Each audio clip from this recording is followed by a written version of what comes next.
네, 이번 시간에는 2013년 4회 생산자동화 기능사 필기 기출문제를 풀어보도록 하겠습니다.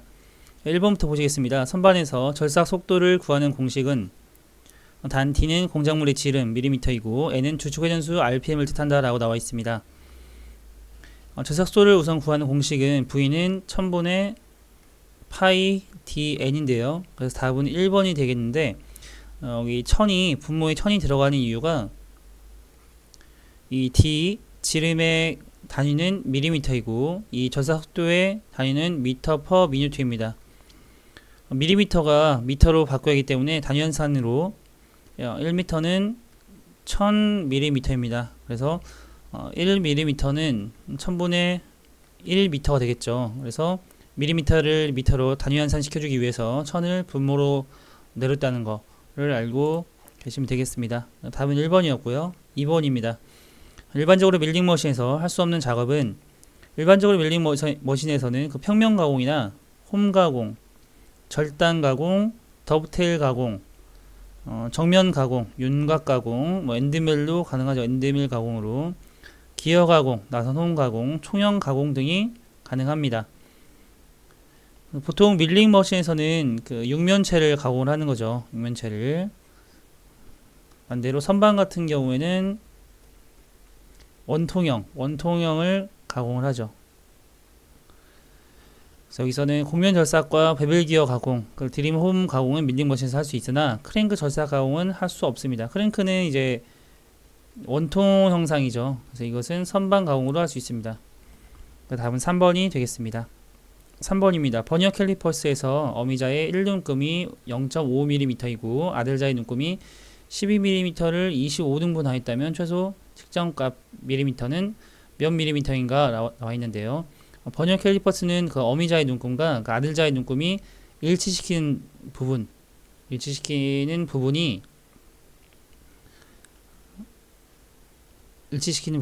0점부터 이 부분의 그 치수를 뜻합니다. 그 일치시키는 부분이요. 여기서는 어미자의 눈금이 0.5mm라고 했고 아들자의 눈금은 25등분을 했다고 했죠. 25분의 12mm가 되겠네요. 이것은 0.5 마이너스 25분의 12가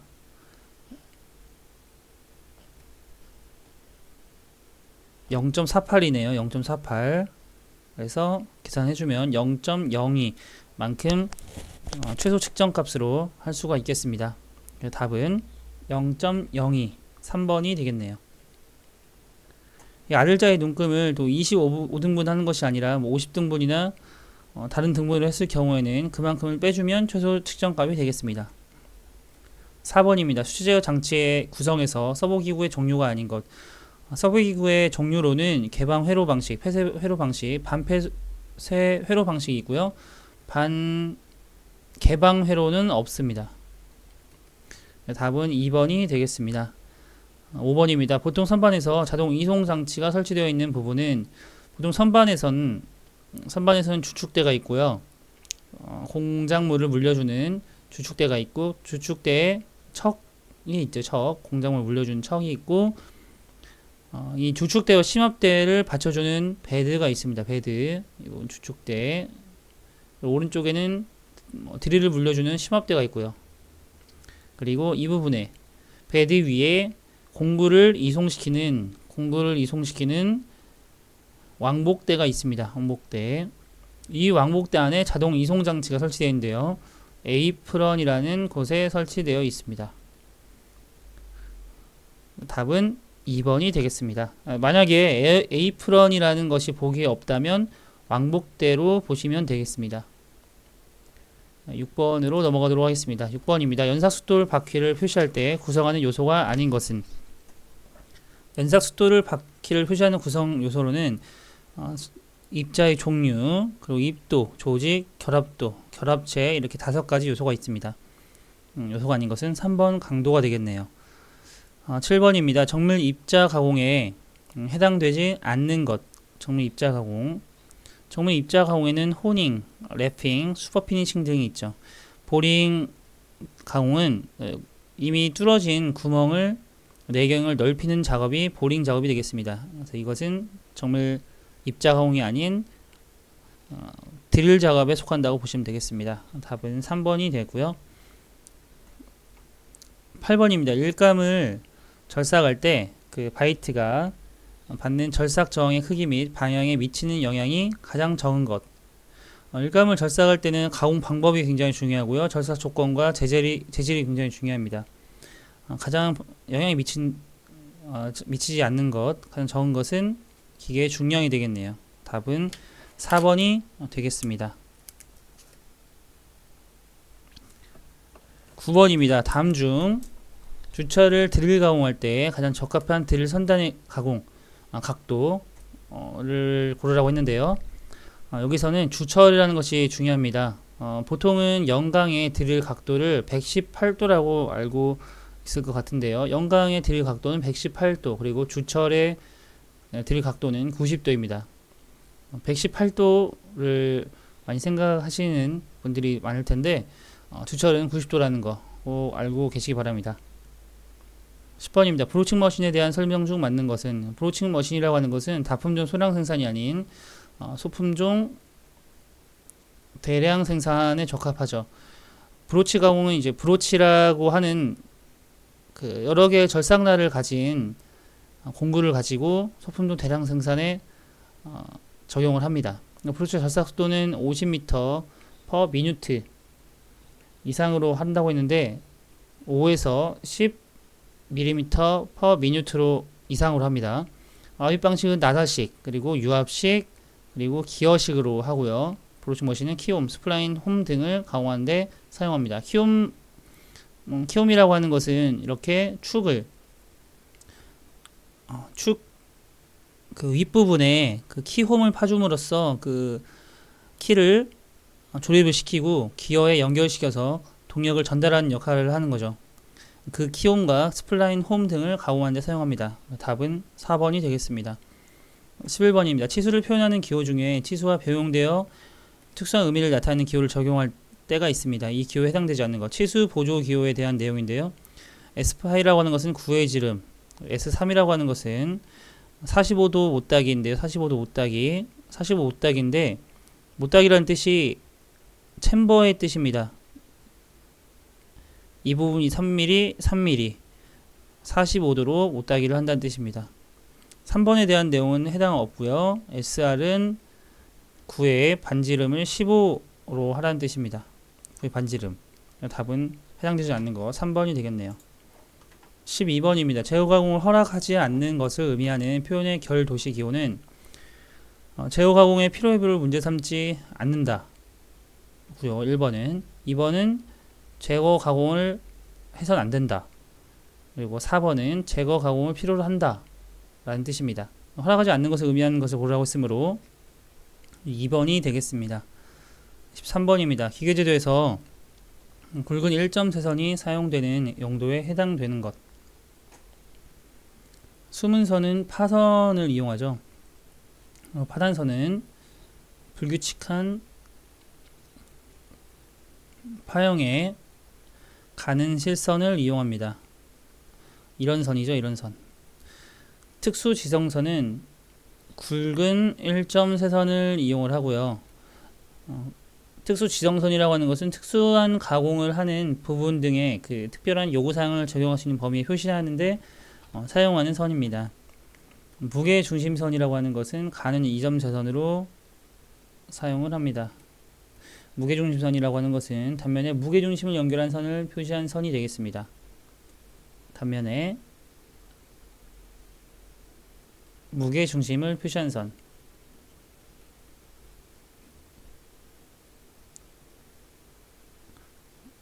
정정하겠습니다.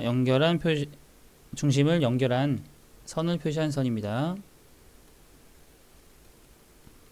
굵은 1.3선을 사용한 것 3번이 되겠네요. 특수지정선. 14번입니다. 기계제도에서 사용하는 치수공차 및 끼워 맞춤과 관련한 용어 설명으로 틀린 것. 실치수, 형체 실습치수를 나타내고요. 기준치수라고 하는 것은 위치수 허용차 및 아래치수 허용차를 적용하는 데 따라서 한계치수를 뜻합니다. 최소 허용 치수라고 하는 것은 형체에 허용된 최소 치수를 얘기하고요. 공차 등급이라고 하는 것은 그 IT1부터 IT18에 대한 기본공차의 수치를 나타냅니다. 틀린 것은 4번이 되겠네요. 15번입니다. 다음 그림이 나타내는 공압 기호는 무엇인가? 이 부분은 이 릴리프 밸브에 대한 기호인데요. 릴리프 밸브와 헷갈리는 것이 감압 밸브입니다. 감압 밸브는 이 부분이 연결되어 있습니다. 이 부분이 이런 식으로 되어 있는 거죠. 이런 식으로. 그리고 이 드레인 부분이 이 부분 위쪽이 아니라 밑쪽을 향하고 있습니다. 그래서 화살표가 이어져 있는지 그러니까 클로즈 상태인지 오픈 상태인지를 보면 될 것 같습니다. 릴리프 밸브는 지금 닫혀 있는 거죠. 클로즈 상태. 감압 밸브는 연결되어 있으니까 오픈 상태가 되겠습니다.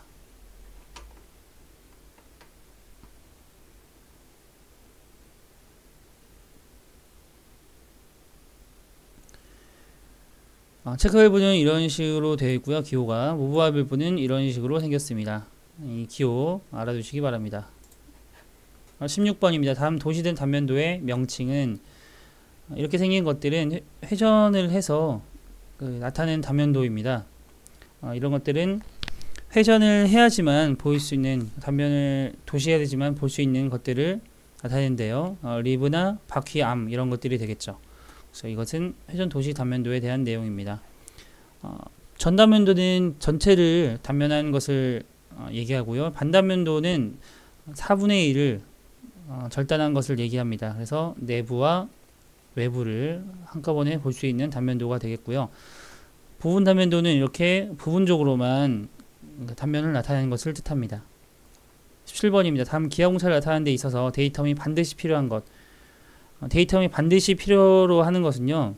평행도, 직각도, 경사도와 같은 자세 공차와 위치도, 동축도, 흔들림 공차가 있습니다.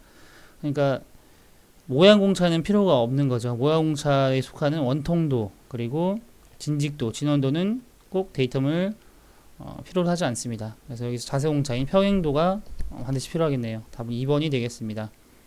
18번입니다. 아래 도시에 된 그 내용의 리벳 작업을 위한 도면 내용입니다. 바르게 설명한 것.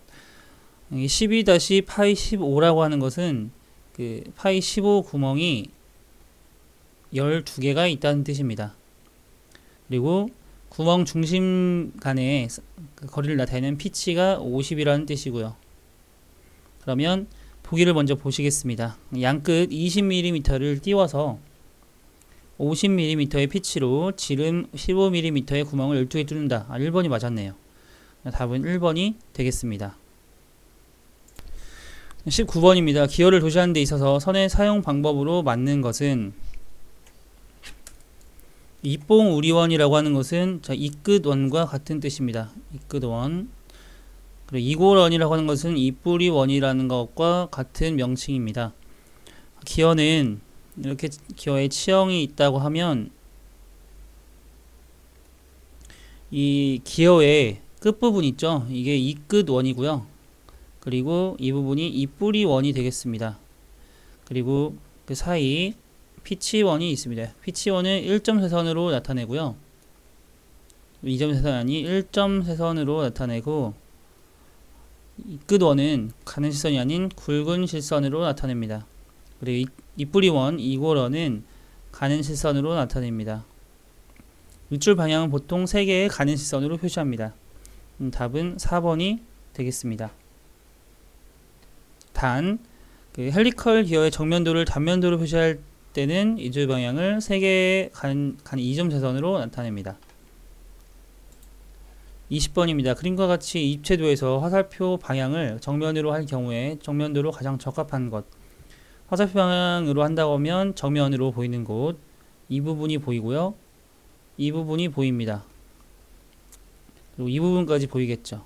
그러면 좌측 하단에 정사각형이 있고 이런 형상과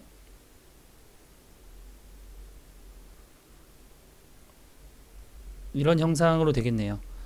이 형상과 가장 흡사한 것 답은 1번이 되겠네요. 2번은 여기 이어져 있으니까 아니고요. 여기가 이어져 있지 않으므로 1번이 되겠네요. 21번입니다. 일반적으로 압력은 유체 내에서 단위 면적당 자유한 힘으로 나타냅니다. 압력의 단위로 틀린 것. 응력은 즉 압력이죠. 압력은 단위 면적당 힘으로 나타냅니다. 힘의 단위인 뉴턴 퍼 단면적의 단위인 미터 제곱인데요. 이 뉴턴 퍼 미터 제곱은 1파스칼로 나타낼 수 있습니다. 그리고 킬로그램 중 제곱 센티미터 바 뉴턴으로 나타낼 수 있습니다. 뉴턴이 아니라 뉴턴 퍼 미터 제곱이죠. 뉴턴은 힘의 단위가 되겠습니다. psi라도 압력을 나타낼 수 있습니다. 답은 3번이 틀렸네요.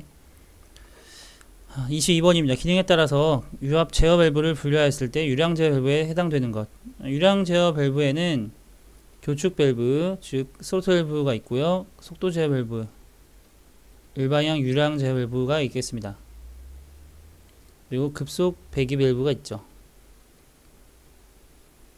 시퀀스 밸브, 이것은 압력 제어 밸브, 체크 밸브는 방향 제어라고 보면 되겠네요. 교축 밸브가 유량 제어 밸브입니다. 답은 4번이 되겠습니다.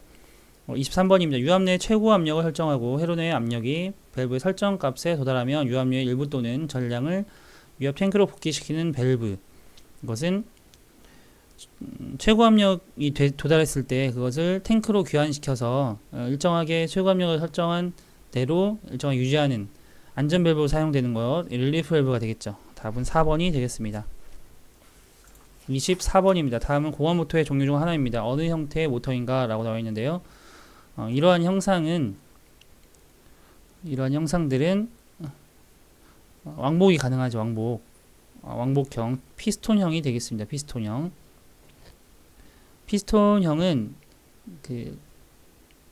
가장 구조가 간단한 것은 기어형이고요. 가장 복잡하고 효율이 높은 것, 피스톤형이 되겠습니다. 25번입니다. 다음 중 펌프의 전 효율에 관한 식으로 가장 옳은 것은, 전 효율이라고 하는 것은 용적 효율 곱하기 기계 효율입니다. 용적 효율이라고 하는 것은 이런 토출량과 실제 토출량의 비율이고요. 기계 효율은 펌프의 기계적 손실이 감안된 효율을 뜻합니다. 그 두 개를 곱한 효율이 전 효율이 되겠습니다. 답은 1번이 되겠고요. 26번입니다. 다음 중 유압류에 비해서 압축 공기를 나타낸 곳, 설명한 것으로 틀린 것은, 탱크 등의 저장이 용이하죠. 압축 탱크에 저장이 용이합니다. 압축성이라서. 온도에 극히 민감하지 않다. 네, 맞죠. 폭발과 인해 위험이 거의 없죠. 유압은 기름을 사용하기 때문에 폭발 인화의 위험이 많지만 공기는 없습니다. 먼 거리까지 쉽게 이동이 불가능하다 나와 있는데 가능합니다. 답은 4번이 되겠습니다. 27번입니다. 밸브의 작동 방법 중에 기계적 작동 방법은, 누름 스위치는 수동적 방식이죠. 소레노이드는 전자식, 그리고 페달은 수동적 방식이고요. 인력이죠. 이것도 다 인력. 스프링이 기계적 방식이 되겠습니다. 기계적 방식에는 스프링이나 플런저 등이 있겠죠. 플런저. 답은 4번이 되겠네요. 28번입니다. 다음 중 베인 펌프의 장점에 해당되지 않는 것. 베인 펌프는 투출 압력에 대한 맥동이 적고 소음이 작습니다. 그리고 형상이 소형이고요. 관리가 용이하고요. 청결도의 주의를 요합니다. 기밀이 유지돼서 압력 저하가 잘 일어나지 않고요. 형상 치수가 작습니다. 펌프 출력에 비해서. 펌프 출력에 비해서 형상 치수가 크다라는 설명이 틀렸겠네요. 답은 4번이 되겠습니다. 29번입니다. 유압 회로 중에 압력 유지, 동력의 절감, 안전, 사이클 시간 단축, 안충 작용은 물론 보조 동력원으로 사용할 수 있는 회로. 탱크에 보조 동력원으로 쓰이는 것은 추갑기입니다. 추갑기. 어큐뮬레이터죠. 답은 1번이 되겠습니다. 30번입니다. 회로의 압력이 설정 압을 넘으면 막이 유체 압력에서 파열되는 급격한 압력 변화에 대해서 유압 기기를 보호하는 장치, 유체 퓨즈에 대한 설명입니다. 이 압력 스위치는 설정한 압력이 도달하면 개폐하는 역할을 해주고요. 설정 압을 넘게 되면 압력에 의해서 유체 막이 파열되는 거죠. 그래서 파열됨으로써 부하가 유압 기기로 가는 것을 막습니다. 그래서 유압 기기를 보호하는 역할을 하는 거죠. 답은 2번이 되겠습니다.